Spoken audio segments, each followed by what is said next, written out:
I never thought I would be here, staring at yet another negative pregnancy test. At 45, the hope of becoming a mother felt more like a distant dream, a flickering light slowly dimming with each passing year. My husband, Alexander, and I had tried everything: fertility treatments, holistic therapies, even adoption agencies, but nothing seemed to work. The doctors were sympathetic but blunt. Our chances were slim. One rainy afternoon, feeling particularly despondent, I decided to take a walk to clear my mind. I wandered into a small, cozy bookstore I had never noticed before. The smell of old books and the quiet rustle of pages was oddly comforting. As I meandered through the aisles, my eyes landed on a book titled The Power of Imagination by Neville Goddard. Intrigued, I picked it up and began to leaf through the pages. I found myself captivated by Goddard's words.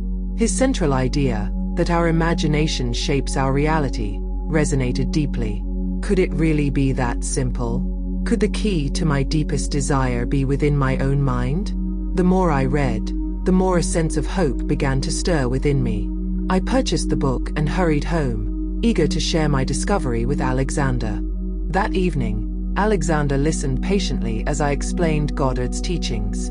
He was skeptical but willing to try anything if it meant we could finally have the child we longed for. We started by practicing visualization. Every night before bed, we would lie down together, holding hands, and vividly imagine our life with a child. I pictured the feel of a tiny hand in mine, the sound of laughter echoing through our home, the sight of Alexander cradling our baby in his arms. We imagined every detail, making it as real as possible in our minds. Goddard emphasized the importance of feeling, so we made sure to evoke the emotions associated with our dream. I would close my eyes and let the warmth of love, joy, and gratitude wash over me, as if our child was already here. Alexander, too, embraced the practice, and together we created a shared vision of our future. Weeks turned into months, and although there were moments of doubt, we remained steadfast in our practice. I read and reread Goddard's book, finding new insights and inspiration each time. One technique that particularly resonated with me was the concept of living in the end. Instead of hoping for a child, I began to act as if I already was a mother. I prepared a nursery, bought baby clothes, and even talked to our imagined child, telling them stories and singing lullabies. Alexander supported me wholeheartedly. He built a crib, painted the nursery, and even picked out a name. Emma if it was a girl, and Ethan if it was a boy. Our home began to transform into a space ready to welcome a new life. We also practiced Goddard's revision technique, revisiting past moments of disappointment and rewriting them in our minds. Instead of the sorrow of a negative test, I imagined the joy of a positive one. Instead of the emptiness of a childless home, I imagined the fullness of a family. As time went on, we began to notice small but significant changes. Friends and family who had once been doubtful began to express support and encouragement. We received unexpected gifts, baby items from well-wishers who felt inspired to help us prepare. Even our dreams were filled with images of a happy, thriving family. One night, I had a particularly vivid dream. I was in the nursery, holding a beautiful baby girl with Alexander by my side. The dream felt so real that I woke up with tears of joy streaming down my face.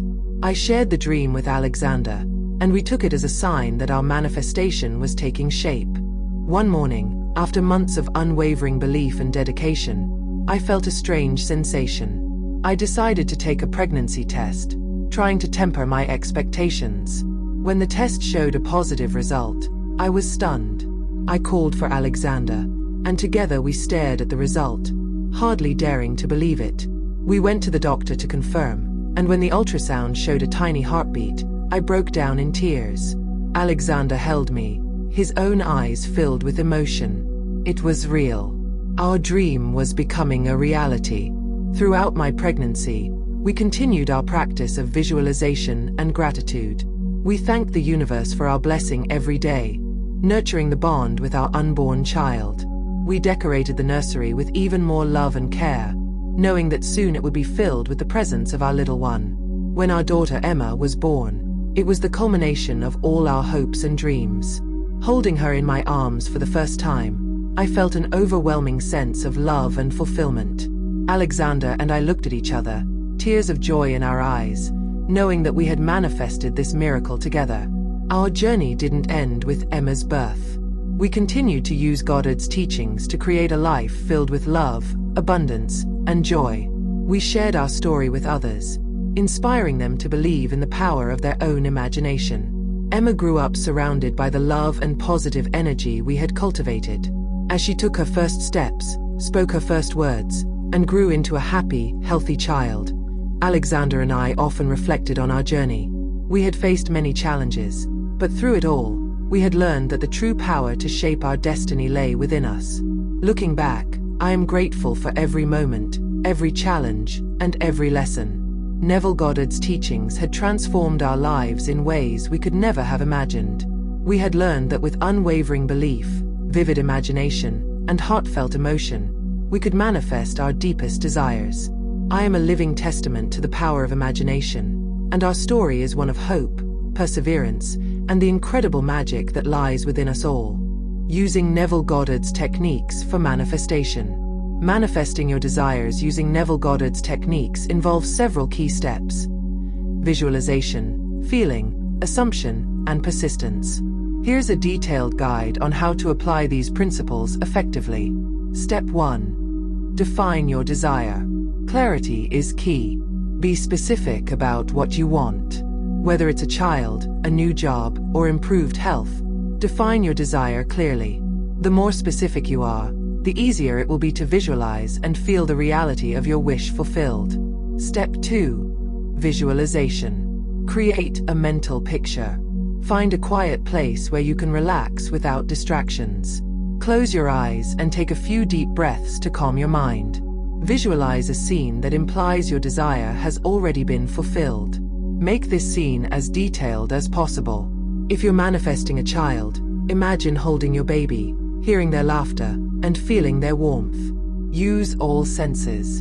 Engage all your senses in your visualization. Imagine the smell of baby powder, the sound of your baby cooing, the sight of their tiny hands, and the touch of their soft skin. The more vivid and real your visualization, the more powerful it will be. Step 3. Evoke the feeling. Feeling is the secret. As you visualize, focus on the emotions associated with your fulfilled desire. Feel the joy, love, gratitude, and excitement as if your wish has already come true.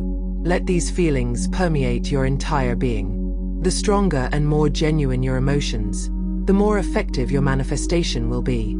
Step 4. Assume the state of the wish fulfilled. Live in the end. Throughout your day, carry the feeling of your wish fulfilled. Act as if your desire is already a reality. This doesn't mean pretending or being delusional, but rather embodying the state of having your desire. If you're manifesting a child, think and act like a parent. Talk to your imaginary child, prepare for their arrival, and make space for them in your life. Step 5. Practice persistence. Consistent belief. Manifestation requires persistence and unwavering belief. Revisit your visualization and feelings regularly, especially before bed and upon waking up when your mind is most receptive. Stay committed to your practice, even if external circumstances haven't changed yet. Trust in the process and maintain your faith. Step 6. Use revision. Rewrite the past. Neville Goddard's revision technique involves mentally revisiting past events and changing their outcome to align with your desired reality. If you have past experiences of disappointment or failure, imagine them differently. See them turning out the way you wish they had, and feel the positive emotions associated with this new outcome. Daily revision. At the end of each day, review your day and revise any events or feelings that didn't align with your desired state. Replace them with positive, fulfilling scenarios. Step 7. Affirmations and inner conversations. Positive self-talk. Be mindful of your inner dialogue. Replace negative or doubtful thoughts with positive affirmations that reinforce your desired reality. Talk to yourself as if your wish is already fulfilled. For example, if you're manifesting a child, affirm to yourself, "I am a loving and joyful parent." Inner conversations. Engage in mental conversations with others as if your desire is already a fact. Imagine friends and family congratulating you and sharing in your joy. Tips for effective manifestation. Believe in your power. Trust that you have the power to create your reality through your thoughts and feelings. Stay positive. Maintain a positive mindset and focus on what you want, not on what you lack. Be patient. Manifestation is not always instant. Be patient and persistent in your practice. Gratitude. Cultivate a sense of gratitude for what you have and what is coming. Gratitude amplifies positive energy and attracts more of what you desire. Let go. After visualizing and feeling your desire, let go and trust the universe to bring it to fruition. Avoid obsessing over the outcome or how it will happen. By consistently applying these techniques, you can align your mind, emotions, and actions with your desires, creating a powerful force for manifestation. Remember, the key lies in your ability to imagine, feel, and believe in the reality of your wish fulfilled.